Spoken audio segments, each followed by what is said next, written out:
누가복음 17장 11절에서 19절 말씀을 제가 한 절, 여러분 한 절, 한 절씩 돌아가면서 읽겠습니다. 제가 먼저 읽습니다. 예수께서 예루살렘으로 가실 때에 사마리아와 갈릴리 사이로 지나가시다가 한 마을에 들어가시니 가련한 자 유명이 예수를 만나 멀리 서서 소리를 높여 이르되 예수 선생님이여 우리를 불쌍히 여기소서 하거늘 주시고 이르시되 가서 제자들에게 너희 몸을 보이라 하셨더니 그들이 가다가 깨끗함을 받으시라. 그 중에 한 사람이 자기가 나은 것을 보고 큰 소리로 하나님께 영광을 돌리며 돌아와 예수의 말하여 이르여 사마리아 사람아. 예수께서 대답하여 이르시되 10사람이 다 깨끗함을 받지 아니하였느냐 그 9은 어디 있느냐 이방인들에게 하나님께 영광을 돌리러 돌아온 자가 없느냐 하시고 19절 다 같이 합니다. 그에게 이르시되 일어나 가라 내 믿음이 너를 구원하였느니라 하시더라. 아멘. 기도하겠습니다. 오늘도 살아 역사하시는 주님, 우리에게 귀한 생명의 말씀을 주시니 감사합니다. 이 생명의 말씀을 믿음으로 기쁨으로 감사함으로 잘 받아들이게 하시고 이 믿음대로 성장하며 열매 맺으며 하나님을 기쁘시게 하는 저희 모두가 될 수 있도록 우리 주 예수 그리스도와 성령께서 역사하시고 하나님께서 영광받아 주시옵소서. 감사드리옵고 말씀 가운데 홀로 주관하시고 영광받으실 우리 주 예수 그리스도의 이름으로 간절히 기도하였습니다. 아멘. 오늘 말씀의 제목을 가지고 한 번 더 인사합니다. 하나님께 영광이 되는 감사를 합시다 라고 인사하겠습니다. 하나님께 영광이 되는 감사를 하십시다.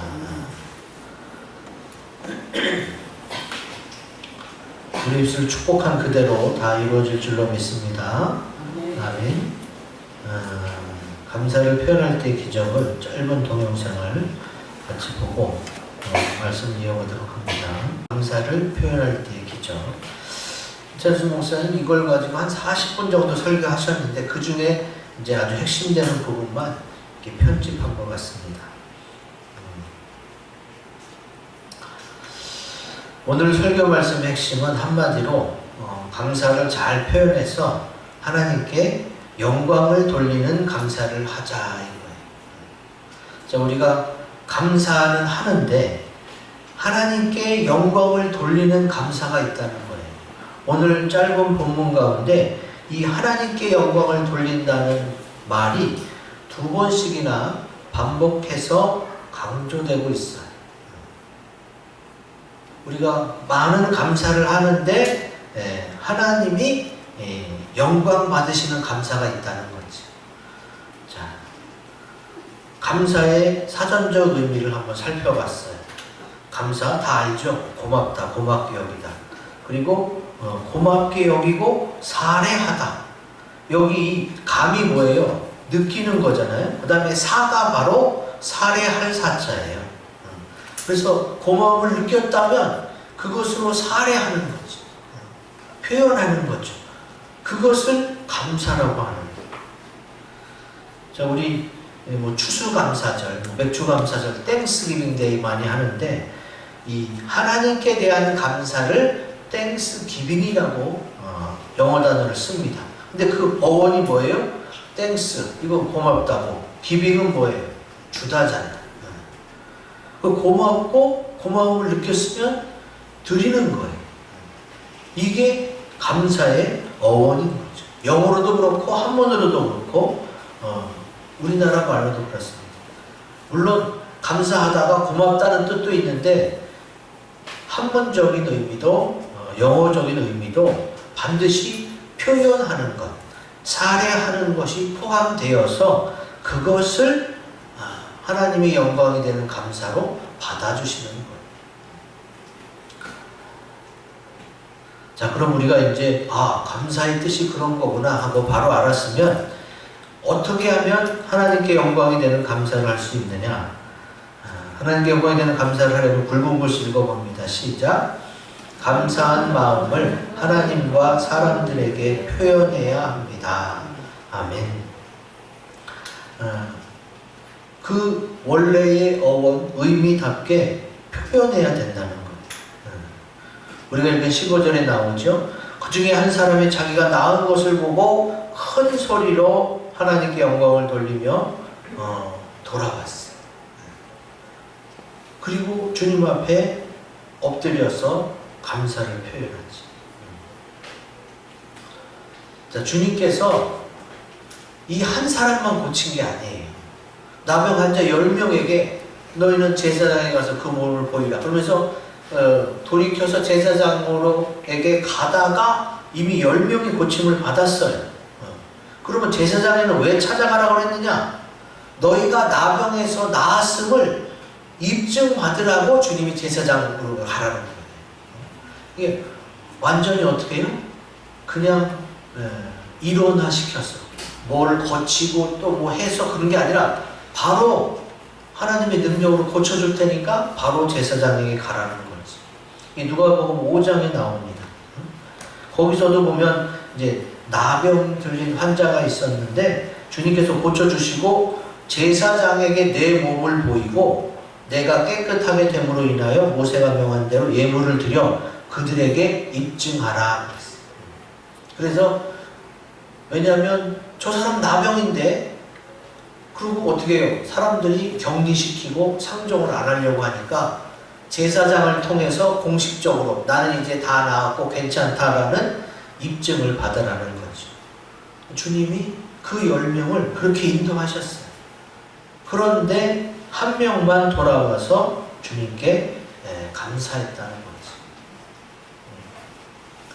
오늘 말씀을 읽으면서 아 그래 감사함을 느꼈으면 되지 뭐. 만약에 감사함을 느낀 거로만 하나님이 그것으로 됐다 그러면 이 다시 돌아와서 감사한 나병 환자 한 사람에게 예수님이 뭐라고 그랬겠어요? 너는 왜 왔어? 안 와도 되는데. 이런 식으로 얘기했을 거 아니에요. 그런데 주님이 뭐라고 그랬어요? 10명이 다 나았는데 나머지 9은 어디 있느냐? 이렇게 물어봤어요. 그러면 하나님이 원하시는 게 뭐예요? 10명 다 나음을 얻은 거에 대해서 제대로 감사 표현을 하기를 주님이 원하셨던 거예요. 아 그렇구나. 그러면 자 나머지 9명은 그럼 고마움을 못 느꼈겠냐? 나병 때문에 얼마나 고통을 당했겠어. 근데 이제 다 나았으니까 분명히 성경에 나오진 않았지만 고마움은 느꼈을 거예요. 그런데 중요한 건 거기서 하나님께 큰 소리로 영광을 돌리고 다시 주님께로 가는 그 사람을 나머지 9명이 봤을 거 아니에요. 왜냐하면 다 같이 제사장에게 가는 길이었으니까. 그런데 그 한 명이 하는 것을 보고도 나머지 9명이 같이 하지 않았어요. 참 신기하죠?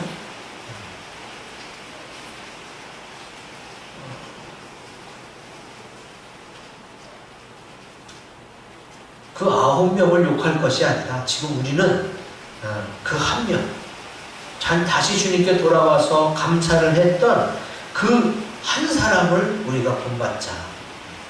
그 의미로 말씀을 드리는 건데 그 한 사람의 감사가 뭐예요? 하나님께 영광이 되는 감사였다는 거예요. 자, 하나님께 영광이 되는 감사는 느낀 것.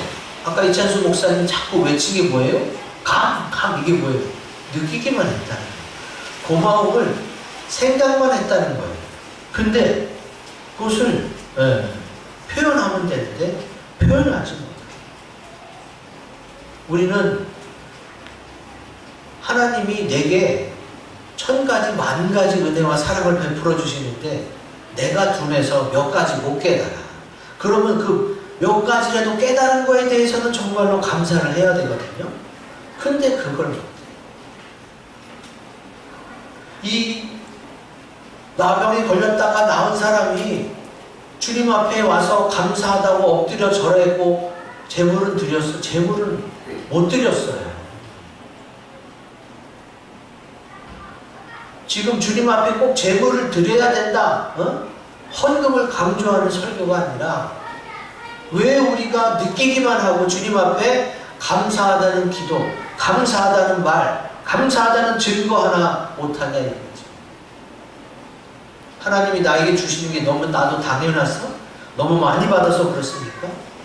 근데 이거는 핑계예요. 핑계. 하나님께 받았다는, 하나님께 감사를 해야지. 그리고 이러저런 자기 합리화를 통해서 감사 표현을 자꾸 미루고 그러면 뭐예요? 안 한 게 되는 거예요. 나중으로 미루고 잊어버리면 어떻게 돼요? 하려고는 했지만 안 한 게 되는 거예요. 그러면 내 손에 내가 한 가지 감사를 여러 번 계속 감사해도 하나님이 받으시는데 많이 받아놓고도 감사를 못한다면 그거는 나의 손.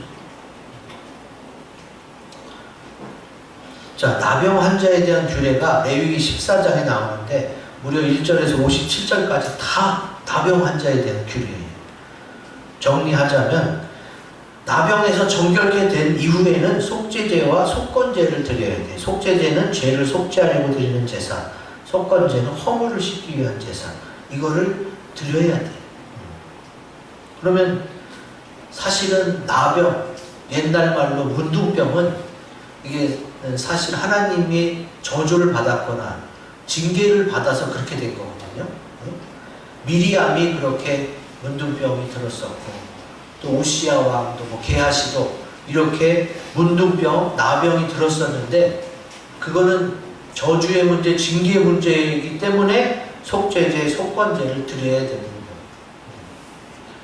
그런 데서 주님의 은혜로 나음을 얻었다면 정말로 감사해야 돼요. 그리고 제사장께 속죄제, 속건제 드리는 거는 자기가 나았음을, 정결케 됨을 입증하는 거지 감사에 대한 것은 아니란 말이지. 그럼 주님께 돌아와서 감사해야 됩니다. 그러면 나머지 9명의 마음을 한번 생각해 볼까요?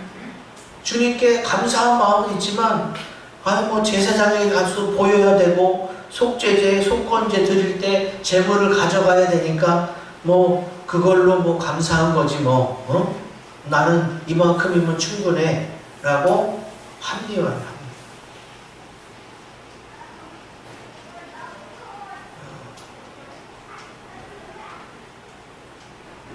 어떤 교회에 이제 나오기 시작한 지 얼마 안 되는 분이 목사님께 와서 상담을 드립니다. 그분은 잘 모르고 그러는 거예요. 내가 예배를 드려보고 몇 달 다녀보니까 뭐 11조라는 것이 있는데 내가 뭐 해야겠어요. 그러면서 예를 들어서 내가 100만 원 버는데 그러면 11조가 10만 원이잖아요. 그러면 그 10만 원에서 11조도 하고 주일원금도 하고 목자원금도 하고 감사원금도 하고 그 10만 원을 쪼개서 다 드리는 거예요. 그분은 잘못 이해한 거지. 자, 10의 1은 뭐예요? 내 소득의 10분의 1을 드리고 그리고 이제 뭐 감사하다면 또 감사의 말을 드리는 거고 또 뭐 구제한다면 구제하고 선교하는 이렇게 각자 다 이렇게 드리는 건데 이분은 뭐예요? 총량의 법칙이야. 어쨌든 내가 번 그 중에 10분의 1만 하나님께 드리겠다. 그걸 그리고 가져서 막 나눠가지고 드립니다. 하나님께 드리는 헌금을 잘못 이해하신 거지. 그래서 이 믿음이 있는 사람도 이게 잘못되게 해석하고 자기 좋은 대로만 해석하면 어떻게 돼요? 아니 어차피 뭐 하나님께 드리는 건데 뭐.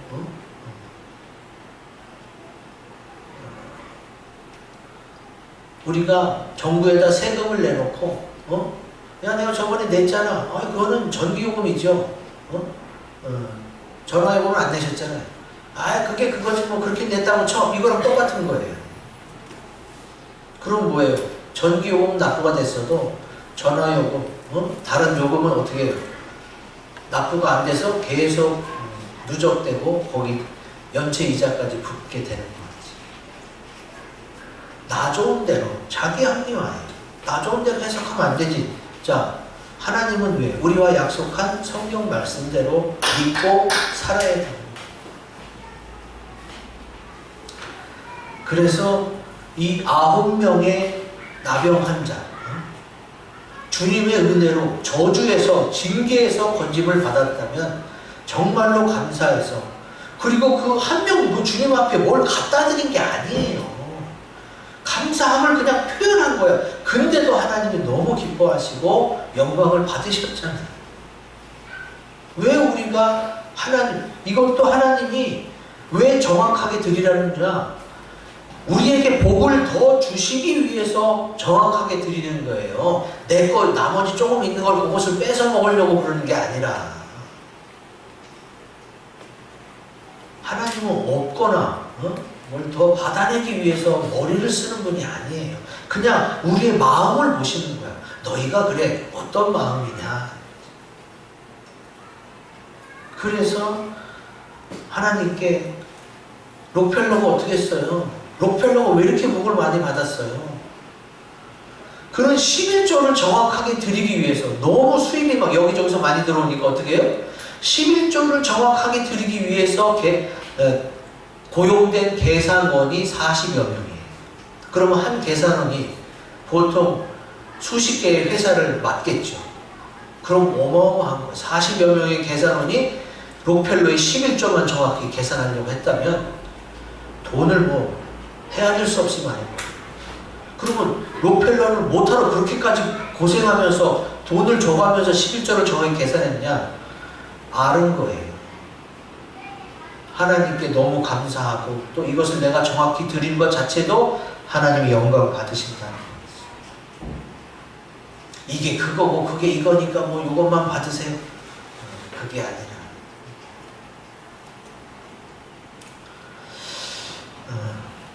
이번 가족 힐링 캠프를 하면서 아이들하고 얘기를 해보고 기도를 하다 보니까 생각보다 상처들이 많더라고요.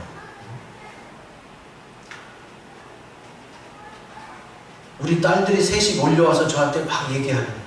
그래서 얘네들이 나중에 얘기하면 좋은데 이렇게 한꺼번에 몰려와서 막 얘기하는 거 보니까 상처들이 컸구나. 그래서 우리는 따로 또 했어요. 왜? 그거 한 번으로 다 상처가 아물면 좋겠지만 그러지 않을 수도 있어서 우리는 가족 예배 시간에 또 따로 했어요. 왜? 상처가 남으면 안 되니까. 그래서 같이 기도하고 얘기하다 보니까 저도 그렇고 아이들도 이야기하는 것만으로도 그게 참 좋았어. 왜? 그 상담에서 그러거든요. 그 아픈 거를, 그 얘기를 내 입으로 꺼내는 것만으로도 이미 반은 좋아졌다는. 그리고 치유도 받았고 감사한 마음도 느꼈어요. 그리고 또 이제 송주 계곡에서 못한 거를 영종도에 가서 펜션에서 더 좋은 환경에서 맛있는 거 먹고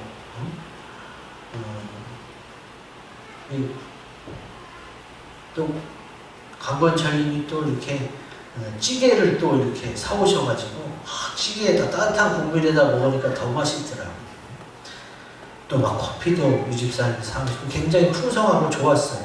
감사할 게 너무 많았죠. 그래서 저는 어떻게 이거 표현해야지. 하나님께 다 일일이 감사하다고 기도도 했고 또 예물도 준비했어요. 사실은 표현만 해도 돼. 근데 감사함이 크니까 어떻게 해요? 예물까지도 준비해요.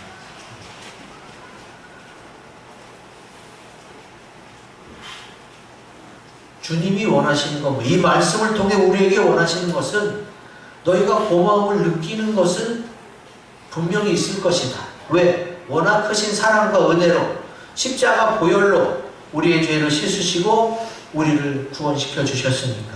그런데 그렇다면 거기서 그치지 말고 그것을 하나님께도 표현하고 사람들에게도 표현해서 나누자는 거지. 그게 하나님께 영광이 되는 감사를. 이제 우리 주님 오실 때까지 하나님께 영광이 되는 감사를 하시기를 주의 이름으로 기원드립니다. 아멘. 두 번째, 하나님께 영광이 되는 감사는 굵은 글씨 읽어봅니다. 시작. 다른 사람들이 어떻게 하나를 보지 말고 주님이 내게 주신 마음으로 해야 합니다. 아멘. 자, 이게 무슨 얘기냐? 주님이 그 사람을 사마리아 사람이라고 콕 집어 얘기했어요. 그것을 왜 성경에다 써놨겠느냐 이거지. 성경에 사마리아 사람에 대해서 좀 여러 번 얘기하는데 그 사마리아 사람이라고 강조한 이유가 누가복음 10장에 나옵니다. 거기 보면은 어떤 사람이 예루살렘에서 여리고로 내려가다가 강도를 만났어요. 그래서 거의 죽게 되었는데 한 제사장이 그냥 지나갔어. 또 레위인도 그냥 지나갔어. 근데 사마리아 사람은 거기 이르러 그를 보고 불쌍히 여겨 가까이 갔어요. 사마리아 사람 나병 걸렸다가 예수님 발 앞에 가까이 왔어요. 그리고 그를 돌봐줍니다. 돈이 더 들면 주머니에다가 내가 돈을 더 낼 테니까 이 사람 꼭 살려내라 이렇게 부탁하고 그런 거예요. 성경에 나온 사마리아 사람, 이게 법에도 있어요. 착한 사마리아법.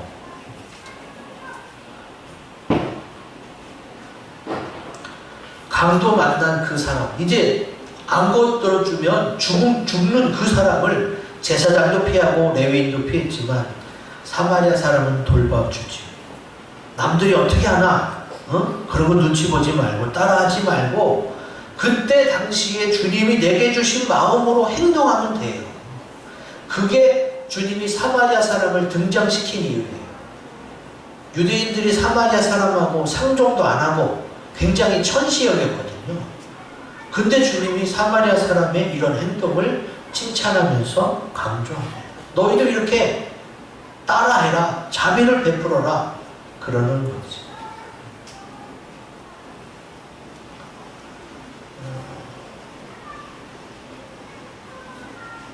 우리 그 사촌 형님이랑 저랑 이렇게 친척 가족 행사 결혼식에 가는데 뒤에서 막 나눈 얘기니까 그거예요. 이제 형제들끼리 가서 하는데 야, 너 축의금 얼마 할 거야? 뭐 그런 얘기를 하더라고요. 5만 원 하기는 좀 그렇고 또 10만 원 하자니까 좀 그렇고 그래서 우리 형님 나는 그럼 7만 5천 원 할래. 그래. 아니 무슨 7만 5천 원 이상하지 않아? 뭐 어때? 뭐 그러면서 그냥 쉽게 생각하고 쉽게 판단 내렸어요. 그렇게 축의금 얼마 할 거, 조의금 얼마 할 거 이거는 서로 남들 어떻게 하나 얘기해도 됩니다. 사람들이 하는 일은 서로 얘기해서 눈치 보며 해도 돼요. 근데 하나님께 대한 거는 다른 사람들은 어떻게 하나 그런 거 눈치 볼 거 없어요. 왜? 하나님이 이미 내 마음속에 주셨거든요. 하나님이 내게 어떤 마음을 주셨느냐 그게 중요한 거지 남들이 어떻게 하지?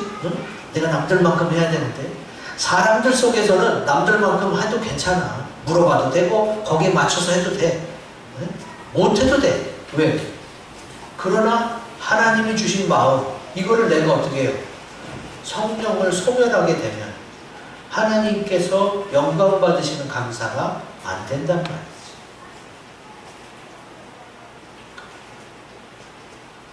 아니 나는 돈도 없는데 막 하나님이 갑자기 100만 원 하라고 그러면 어떻게 해요? 그럼 하나님이 우리 사정을 몰라요? 하나님은 그러실 분이 아니에요. 하나님이 만약에 처음에 이 축의금 5만 원 하려는 마음을 주셨는데 지금 제가 지금 없는데 어떻게 3만 원만 안 될까요? 뭐 그래 하나님은 꼭 요대로만 해라 이런 법이 없어요.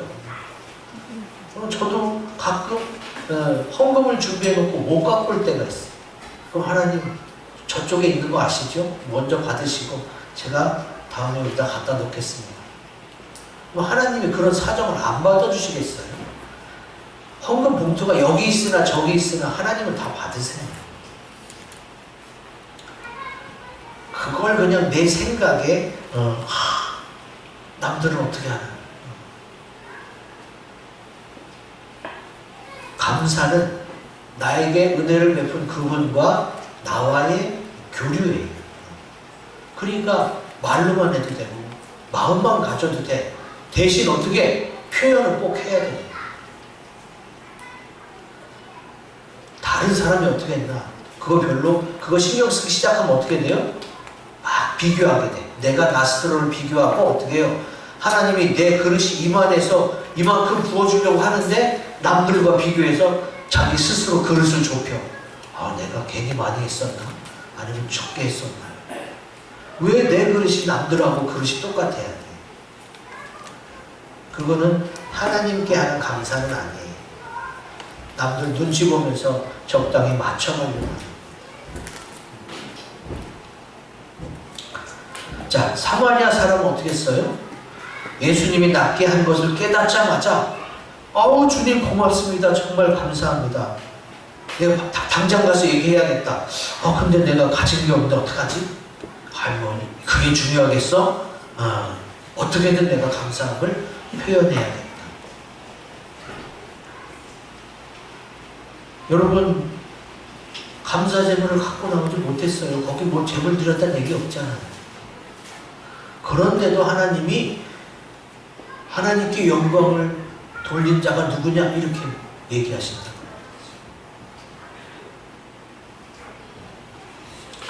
자, 처음에 나병 환자는 어땠어요? 예수님을 멀리서, 여기 12절에 나옵니다.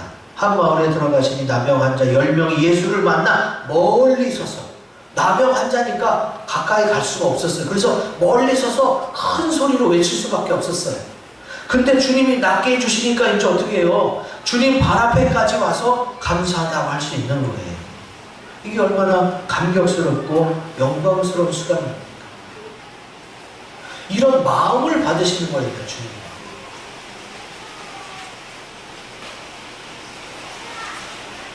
이제 하나님이 내게 주신 은혜, 사랑, 깨달음, 가장 좋은 은사, 가장 좋은 것들로 주님께 감사하다고 느꼈다면 다른 사람은 어떡하지? 이런 거 보지 마시고 우리 주님이 내게 주신 그 마음 그대로 주님 앞에 나아가시기를 기원드립니다.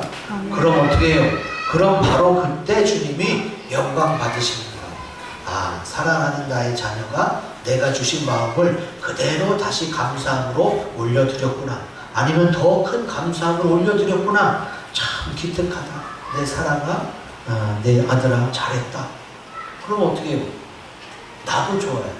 여러분, 선물을 받을 때보다 선물을 줄 때가 더 기쁜 거예요. 이걸 많이 섬겨본 사람, 많이 드려본 사람은 그걸 알아. 선물을 줄 때가 더 기쁘다. 주님이 그래서 우리에게 그렇게 많이 주시는 거예요. 사실은 주님께 드리는 거 아까운 게 뭐가 있어? 내가 너무나도 많이 받았는데. 마지막, 하나님께 영광이 되는 감사를 하려면 굵은 글씨 읽어봅니다. 시작. 구원에 이르는 믿음으로 행하여야 합니다. 아멘.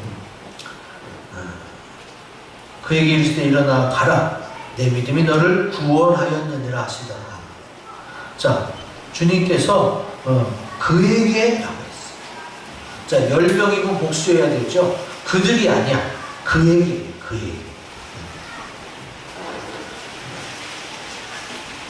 10명이 다 나병에서 깨끗함을 받았지만 다시 돌아와서 하나님께 감사를 한 그 사마리아 사람만이 믿음으로 구원을 받은 거예요. 여러분, 나병에서 병만 고침받고 끝나는 게 낫겠어요? 병도 고침받고 구원까지 받는 게 낫겠어요? 구원과 병 고침은 이건 비교할 수가 없죠. 병 고침은 뭐예요? 늙어서 죽으면 지옥. 근데 병도 고침받고 영원한 천국에서 주님과 함께 산다? 이게 얼마나 큰 은혜예요.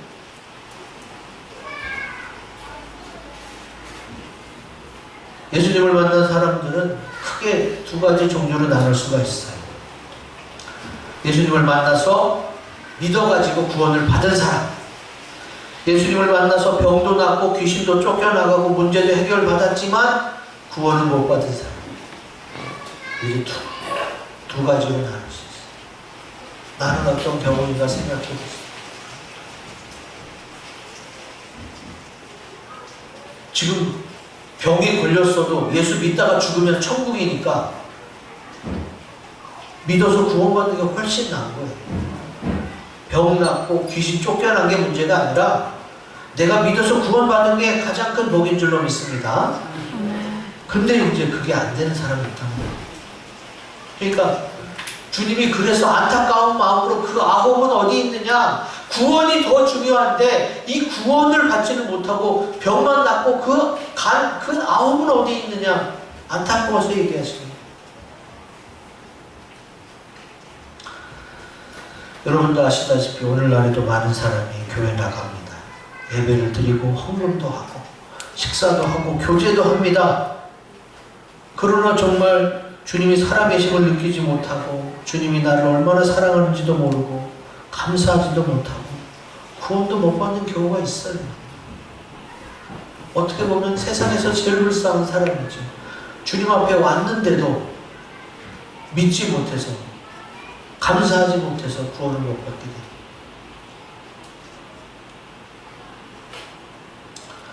그냥 교회 왔다 갔다 하고 믿음이 있는 건지 없는 건지도 모르고 또 지옥 가기가 쉬운 세상 가치관으로 살다가 이 구원의 확신도 없이 어떻게 임종을 맞이하겠어요? 두렵죠. 여러분 믿는 자나 안 믿는 자나 죽음은 다 두려워요. 그런데 믿음은 뭐예요? 든든하게 하나님이 나를 지켜주는 거예요. 그 믿음 하나 때문에 우리가 교회를 나가고 예수를 믿는다면 구원을 받아야 돼. 우리의 믿음이 구원으로 연결되지 않는다면 믿음은 헛것이라고 얘기하고 있어요.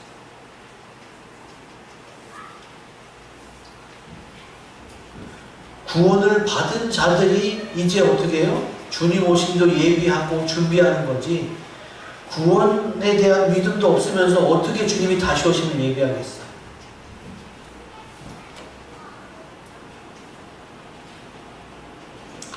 제가 아는 목사님은 이 벌침 있죠? 봉침을 시술해서 많은 환자들을 고쳤어요. 하나님의 은혜로 낫기도 하고 또 제때 잘 치료받고 그 봉침이 잘 맞는 사람이 있어서 많이 고침을 받고 또 그것 때문에 교회 오는 사람도 꽤 됐어요. 그래서 좋았지만 안타까운 것은 끝까지 교회에 남아있는 사람들은 거의 없었어요. 봉침을 통해 병 나은 사람들이 고마워서 그 목사님 교회 몇 번 나왔어요. 감사원금도 몇 번 했어요. 그리고 끝이야. 교회 몇 번 나와줬고 감사원금도 했으니까 나는 목사님에 대한 사례는 충분히 했다. 그러고 이제 안 나오는 거지. 그러면 그 사람들은 뭐예요?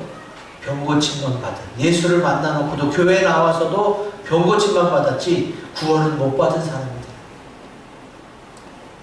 여러분 예수 믿어서 제일 좋은 것은 구원받아 천국 가는 것인 줄로 믿습니다.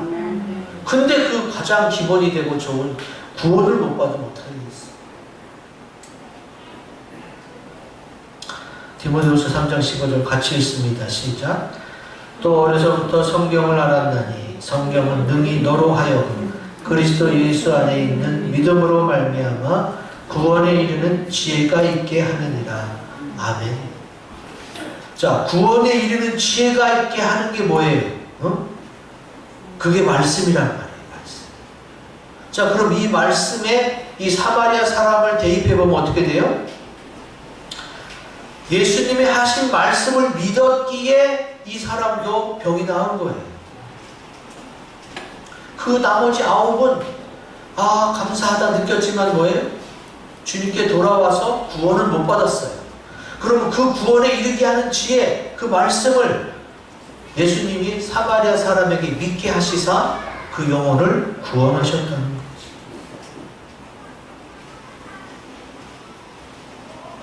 그 사람은 이 믿음 때문에 내가 꼭 감사 인사를 하리라 라는 그 지혜가 구원까지 연결될 줄은 몰랐을 거예요. 아마 그냥 너무 감사해서 주님 앞에 나왔는데 주님이 뭐라고 그랬어요? 응? 내 믿음이 너를 구원하였느니라. 이렇게까지 구원으로 인도하십니다. 그러니까 하나님의 말씀을 믿어야 돼요. 뭐 대통령도 은행도 어떤 사람도 믿어 주십시오. 뭐 잘하겠습니다. 얘기는 하지만 100% 믿지는 못해요. 믿을 수가 없어요. 그런데 하나님의 말씀은 확실하고 진리가 되기 때문에 믿을 수 있습니다. 그러면 그걸 믿는 것 자체가 뭐예요? 구원에 이르는 지혜가 된다는 거예요. 여러분 말씀을 믿으시기 바랍니다. 이 말씀이 하나님이 내게 주신 말씀으로 믿고 말씀대로 가야 그래야 믿음이 자라고 구원도 받고 또 하나님의 크신 은혜를 경험할 수가 있어요. 이제 하나님의 말씀을 묵상하고 그 말씀을 믿으며 그 말씀대로 살려고 노력할 때에 우리에게 구원에 이르는 지혜를 주시는 줄 믿습니다. 이제 하나님 우리에게 베푸신 구원을 받을 수 있도록 하나님께 영광 되는 감사를 하시기를 주의 이름으로 기원드립니다. 아멘. 이 말씀 가지고 합심해서 기도합니다. 앞에 있는 세 가지 기도 제목 감사한 마음을 느끼지만 않고 구체적으로 표현하도록 또 다른 사람 눈치 보지 않고 하나님이 주신 마음대로 표현하도록 그리고 주신 말씀을 통해 구원에 이르게 해도 되도록 합심해서 기도합니다.